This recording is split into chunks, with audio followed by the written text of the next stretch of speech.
सजग असलेलं एकमेव व्यासपीठ भारत न्यूज 44 बातमी तीही बिंदास। मैंने अभी एक ट्वीट ये किया है कि दोनों ठाकरे बंधुओं को खान और पठान से प्रेम है, लेकिन हम उत्तर भारतीय भैया लोगों से नफरत है। आज अगर शिवसेना प्रमुख बाला साहब ठाकरे होते तो उनका पहला सवाल होता कि क्या दोनों भाइयों ने खतना करा लिया है। आखिर मनसे का यह मामू प्रेम का मतलब क्या है। रियाज मामू नाम का एक दंगाई प्रवृत्ति का मुस्लिम नेता पिछले दिनों उबाठा में प्रवेश करने के लिए मुंबई आया था। उद्धव ठाकरे ने उसे बगल में बैठा करके अपनी पार्टी का दुपट्टा पहनाया। ऐसे वो मामू जो है, उसने संभाजी नगर का जब नामकरण हो रहा था तो उसके खिलाफ कैंपेन चलाता था। वो जो लोग धर्मवीर संभाजी महाराज के खिलाफ, जो लोग महाराष्ट्र के अस्मिता के खिलाफ, जो लोग छत्रपति शिवाजी महाराज के खिलाफ, ऐसे लोगों से हाथ मिला रहे हैं दोनों ठाकरे बंधु। और इसके लिए उनका पहला प्रयास, जो जिहादियों का सपना है, पूरे हिंदू समाज को जाति और भाषा के नाम पर डिवाइड करने का। और यही काम पिछले दिनों मनसे ने कल एक बैनर लगा के किया है और हम लोगों को, पूरे मुंबई के उत्तर भारतीय गरीब कमजोर लोग, जो मजदूर लोग हैं, उनको धमकी दिया है पीटने का। इस धमकी के खिलाफ पुलिस को कार्रवाई करनी चाहिए और ऐसे धमकी देने वालों को तत्काल गिरफ्तार किया जाना चाहिए। देखिए, सबसे पहली बात कि मुंबई में मराठी भाषा में बात करना एक अच्छी बात है। मुंबई महाराष्ट्र की राजधानी और मुंबई में रहने वाले लोगों को मराठी में बात करनी ही चाहिए। लेकिन बहुत बड़े पैमाने पर ऐसे लोग हैं जिनको मराठी भाषा समझ में नहीं आती या बोल नहीं सकते। अगर वो मराठी नहीं बोलते तो आपके दुश्मन नहीं हो गए, क्योंकि अंततः वो इस देश के नागरिक हैं और हिंदू समाज का एक हिस्सा है। तो अगर आप हिंदू हैं तो भाषा और जाति के नाम पर आपस में मतभेद मत रखिए। और अगर भाषा और जाति के नाम पे, प्रांत के नाम पर विभेद करते हैं तो आप हिंदू होने का ढोंग मत करिए।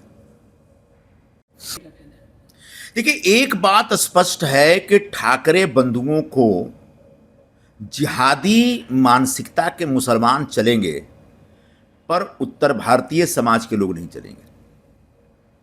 आज अगर शिवसेना प्रमुख होते तो इन दोनों भाइयों से पहला सवाल ये करते कि क्या दोनों भाइयों ने खतना करा लिया है।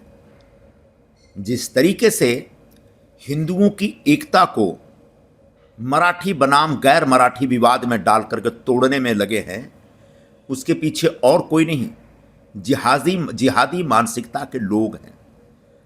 दोनों भाइयों की जब युति की घोषणा हो रही थी, तब वहाँ पर मैंने सुना है कि जमीयत उलमा या हिंद के प्रतिनिधि भी थे। ये देखना पड़ेगा कि इस पूरे दोनों भाइयों के युति के पीछे पाकिस्तानी कितने हैं, जो बांग्लादेशी घुसपैठियों को कितना समर्थन इनका मिला। जो दंगाई और सांप्रदायिक प्रवृत्ति के मुसलमान हैं, वही चाहते हैं कि राष्ट्रवादी बीजेपी और शिवसेना की सत्ता मुंबई में ना आए। उनकी सत्ता रोकने के लिए उद्धव ठाकरे और राज ठाकरे ने जिहादी मुसलमानों से हाथ मिलाया है और उनसे हाथ मिला करके वो पूरे मुंबई को असुरक्षा के गर्त में डालना चाह रहे हैं। पूरे मुंबई की सुरक्षा को खतरे में डालना चाह रहे हैं। मुंबई को सुरक्षित रखने के लिए जिहादी मानसिकता वाले तमाम नेताओं और पार्टियों से मुंबई को बचाने के लिए बीजेपी और शिवसेना की युति आने वाले दिनों में महानगर पालिका चुनाव में मैदान में उतर रही है और जिहादियों को पराजित करके रहेगी। Tata institute of social sciences TISS की एक बहुत चौंकाने वाली रिपोर्ट आई है। उस रिपोर्ट को मैं पहले से जानता हूं। उस रिपोर्ट में बताया गया है कि मुंबई की डेमोग्राफी तेजी से बदल रही है। जिस गति से डेमोग्राफी बदल रही है, यानी जनसंख्या का संतुलन बिगड़ रहा है, उस हिसाब से आने वाले दिनों में मुंबई में हिंदू समाज अल्पसंख्यक में हो जाएगा। 1960 के आसपास मुंबई में 80 से 85% हिंदू थे और 13-14% मुस्लिम थे। लेकिन जिस तरीके से हाउसिंग जिहाद चल रहा है मुंबई में, तमाम बिल्डरों, मुस्लिम बिल्डरों के माध्यम से, जिस तरीके से अवैध बांग्लादेशी आके मुंबई में सेटल हो रहे हैं, रोहिंग्या मुसलमान आके सेटल हो रहे हैं, और जिस तरीके से बड़े बड़े जमीयत उलमा टाइप के लोग इस्लाम के नाम पर इन जिहादियों को मुंबई में बसा रहे हैं, उसमें पूरी तरह से मुंबई का संतुलन, जो जनसंख्या संतुलन बिगड़ रहा है। और हो सकता है आने वाले दिनों में जो टिस्क की रिपोर्ट है कि 2050 आते आते, मतलब सिर्फ 25 साल बाद, मुंबई में हिंदू समाज की लोक संख्या महज 50% रह जाएगी। तो ऐसे जिहादियों के खतरे से मुंबई को बचाने के लिए तमाम जो हिंदू समाज के लोग हैं, जो राष्ट्रवादी सोच रखने वाले लोग हैं, उनको एकजुट होना पड़ेगा।